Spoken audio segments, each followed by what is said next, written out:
Hi everyone, welcome to today's video. So in today's episode of Mental Health Mama, we are going to be talking about anxiety. So in this series, we've been talking about mental health, what mental health looks like, and some tips to practice self-care. Those are the videos that we've talked about so far. And today I really wanted to kind of focus in on anxiety in motherhood, things that you can do to kind of like work with your anxiety to try to get through anxiety and use some of those coping skills and things like that. So my name is Derlin. I'm a mother to our son Jonah, and I'm also a counselor, and my husband Nestor and I have this channel on YouTube to kind of share some of our experiences in parenthood and to share some things that could help other people in their experiences in parenthood.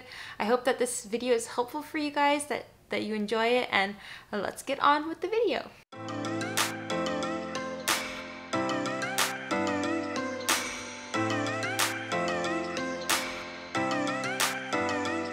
So the first thing I wanted to talk about is what anxiety is. So anxiety, a lot of the times people think of anxiety as like that feeling in your stomach, just like a lot of tension. I always like to give the example of like a good amount of anxiety versus a bad amount of anxiety. So I always love to give the example of having a test that you take.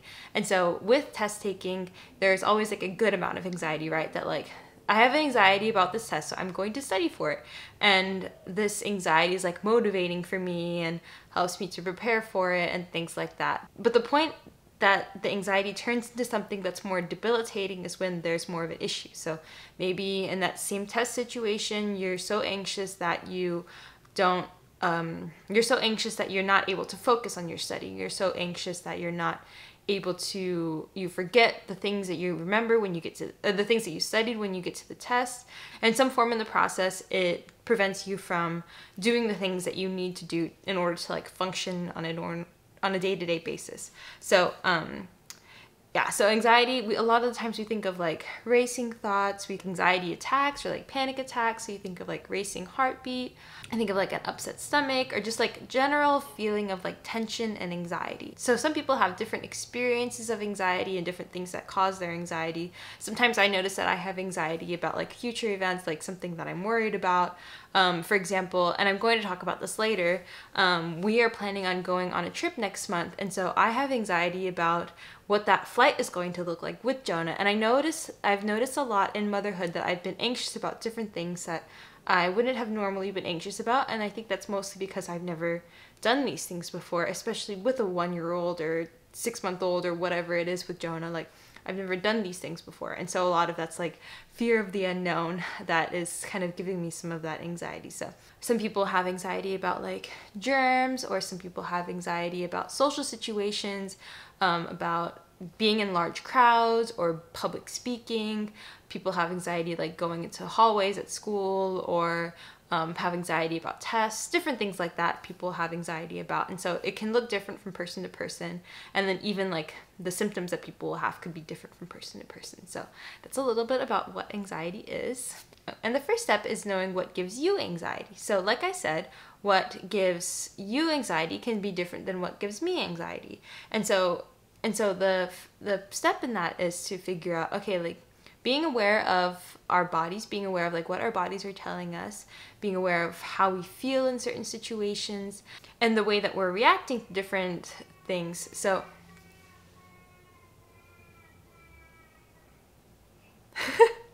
so just knowing what generally gives you anxiety. I feel like even with COVID, this has come out a lot, that people are, it's so interesting actually, like seeing different people are like their symptoms are sometimes worsened by all of this, the COVID, and like not being around people, I think has really had a huge influence on people, because people always think of, so I always think back to the situation when I was in college. I always remember every summer when I was in high school, and then even going into college, I didn't see a lot of people because I was mostly just like staying at home. There were a few summers that I had like jobs and things like that, but generally I wasn't seeing a lot of people. And so I would go back to school, and then I would be so anxious being around people because I wasn't used to being around people. And so I remember a specific situation. This was going into my senior year of college. I was in a group of people, and I was called out for doing something that was good, but I was called out, and all of these people that I was around were like leadership type of people, and I was just like so anxious, and I could not believe that this person had called me out.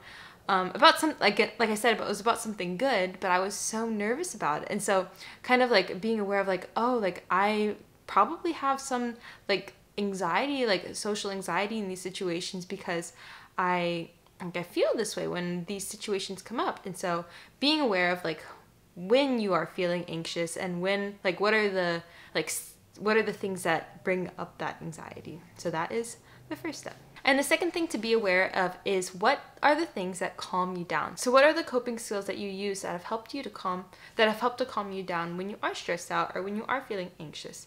This could be something as simple as like stepping back from the situation, taking deep breaths, having someone to like calm, like somebody talking you through it. And I think that this eventually turns into you like being able to be that for yourself and like talking yourself through it as well. But really like knowing what those coping skills are for you. And again, this can be different from person to person. I always talk about like our mindset too, and like what the ways that we're thinking about ourselves, the ways that we're talking to ourselves. How are we being positive? Are we being negative? Are our thoughts rational, or is there something that we can do to like try to like challenge our thoughts and to make them more rational thoughts?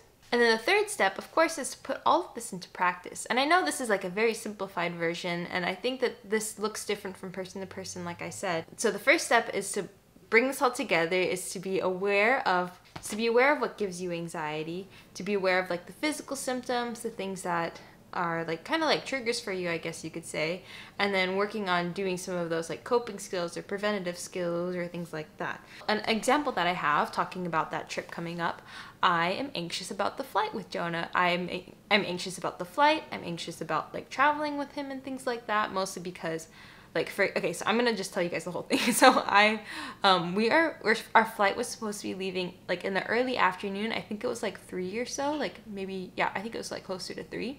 And then we were going to be getting into San Francisco at like, and then we were supposed to be getting into San Francisco, I think at like 5 or 6. So it was like gonna be a little bit later, and then plus the time difference, it would be like 2 hours later than that. But it was going to be like fine, that it was just gonna be just enough time that we were gonna be able to get back to Nestor's parents' house, and then Jonah would be able to fall asleep a little bit later, but it wasn't gonna be too bad. Now our flight changed. We're not gonna be leaving Texas until 5 p.m. and then our flight doesn't get in until 7 p.m. California time. And so 7 p.m. California time is going to be 9 p.m. Texas time. And that like worries me so much because I'm thinking like Jonah's going to be miserable on the plane. Like he's going to be fidgety. He's going to want to move around a lot, which I was already concerned about to begin with. But plus it's going to be like past his bedtime. And so those kinds of thoughts are like worrying me because I'm like, how are we going to keep him occupied? How are we going to keep him happy? Like he's just going to be miserable on this flight. I keep on thinking. And so sometimes this will keep me up at night, that I'm like worried about what this flight's going to look like, how we're going to be able to do this. And the ways that I'm dealing with this is that I'm telling myself that it's going to be okay. Like I know I've talked about this in the past, but like really having that conversation with myself in my head of like, okay, like this is going to be hard and we're going to get through it. Like people do it literally all the time. Like they travel with their kids, like with their 1-year-old or their 2-year-old or whatever it is. And like, it's going to be okay. And I think of like the times that I've been anxious in the past and like how those situations have always turned out fine. And like, even though it could be hard sometimes, like everything's going to be okay. So those are some really like ways that I talk myself through it, and the ways that I like kind of like get myself out of those funks of like, it's not just going to be me, like Nestor's going to be there too. And even if it's awful, like even if the people around us are like so frustrated, even if Jonah's like crying the whole time, like even if Jonah's crying the whole time to their house, like even if it's like the hardest thing, like we're still gonna get through it. And then once we get to the house, like he's gonna go to sleep and it's gonna be fine. Like it's like we've gone through stressful situations before and we've come out the other end, you know. So those are like the ways that I really try to deal with that, and that's what works for me. And so some things that also calm me down with that is when I get to the airport, like practicing some of those like not necessarily breathing techniques, but just like calming myself down physically, like making sure that I'm not like tense, or making sure that I'm like taking care of myself too, so I'm not stressed out, that I'm like feeding myself, and that I'm like getting enough rest and things like that, so that I'm like as well prepared as I can be But then also like, I mean, kind of with this too, like doing preventative things. So like